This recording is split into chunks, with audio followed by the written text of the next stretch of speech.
Кийинки сөз Мусабиров Талайбек Айтмаматовичте. Рахмат, Жамиля Қуанышбек, урматтуу депутаттар, урматтуу чакырылгандар.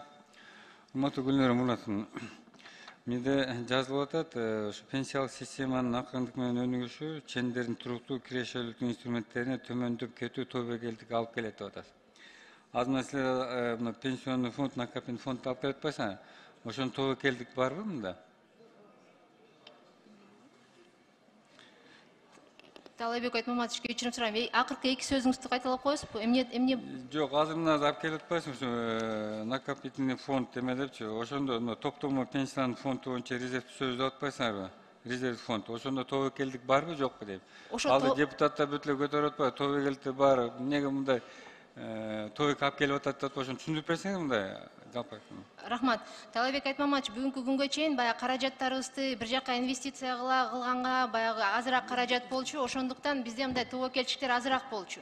Бирок каражат көбөйгөн сайын резерв да керек болуп атат. Анткени инструменттер азайып баратат. Тобокелчиликтер көбөйүшү мүмкүн. Ошол тобокелчиликтерди жабууга каражат болуш керек, резерв.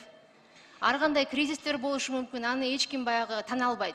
Ошондуктан бүгүнкү күндө резервдик фонд бул баягы бүгүнкү күндүн керектүү нерсе болуп атат. Түшүнүктүү. Жана да айтып кеттим, мына кирешелүү каражаттар банк топтоо боюнчачы жанагы акча каражат пенсион топту толтурат деп атпайсыңар?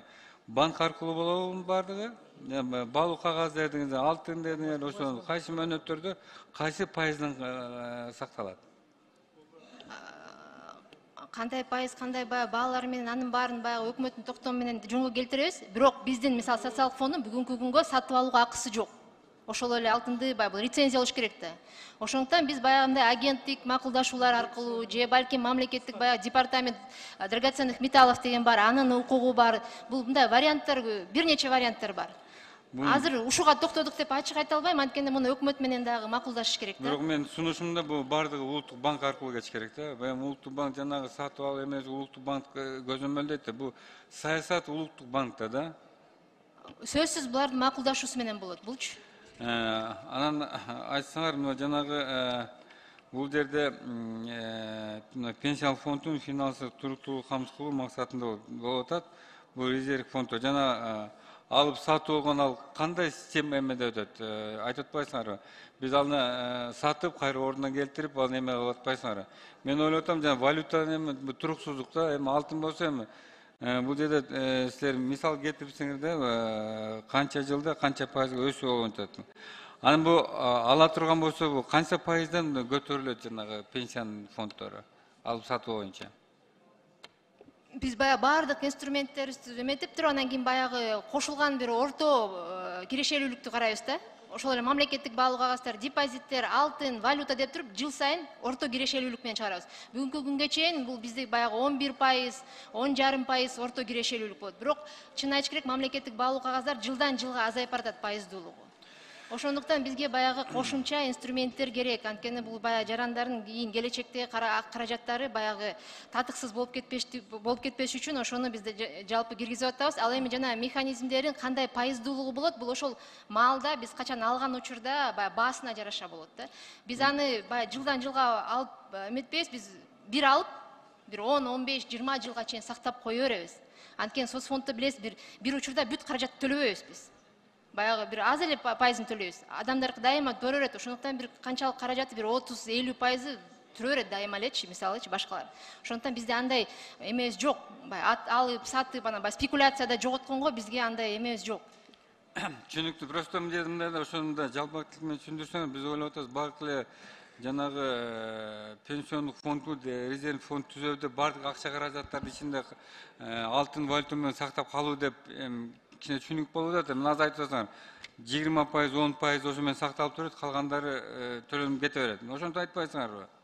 Анан бул жерде мисал калтырсаңар да, дүйнөлүк практикада пенсиялык топтоо каражаттан чет өлкөлүк мамлекеттерде бул жерде эми оң натыйжалар чыгып атат деп атасың, 30% деп атасың да, чет өлкөлүк валюта.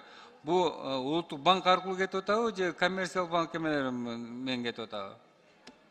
чет өлкөлүк валютаны биз баягындай макулдашып Жокму, дүйнөлүк башка мамлекеттерден, Армения. башка мамлекеттерде да кээ бир жерде улуттук банк аркылуу, кээ бир жерде баягы кандайдыр бир мамлекеттик банк бар.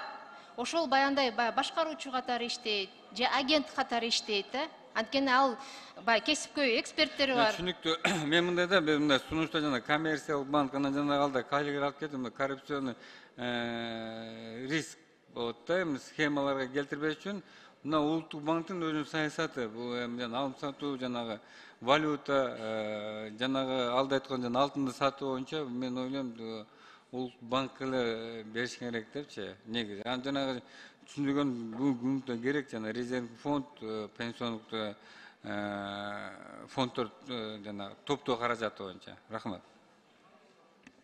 Рахмат. Сөз Алмаз Акунжановичте. Урматтуу депутаттар, урматтуу депутаттар, бул маселени депутатыбыз Талайбек Насырбек сүйлөгөндөн кийин маселелер көп чыгып калды. Ошондуктан ошо сүйлөгөндөн кийин күн тартибинен алып коюңуздарды суранамын. Рахмат. Урматтуу депутаттар, сунуш түшүп атат күн тартибинен мыйзамды долбоорун алып коюу боюнча. Сунушту добушка коем. Добуш бериңиздер.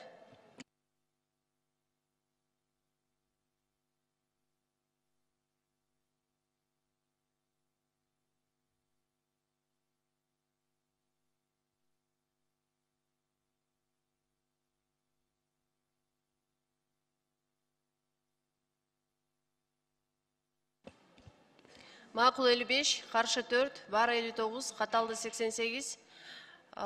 Күн тартибинен мыйзам долбоору алынды. Рахмат, баяндамачылар бара берсеңиздер болот.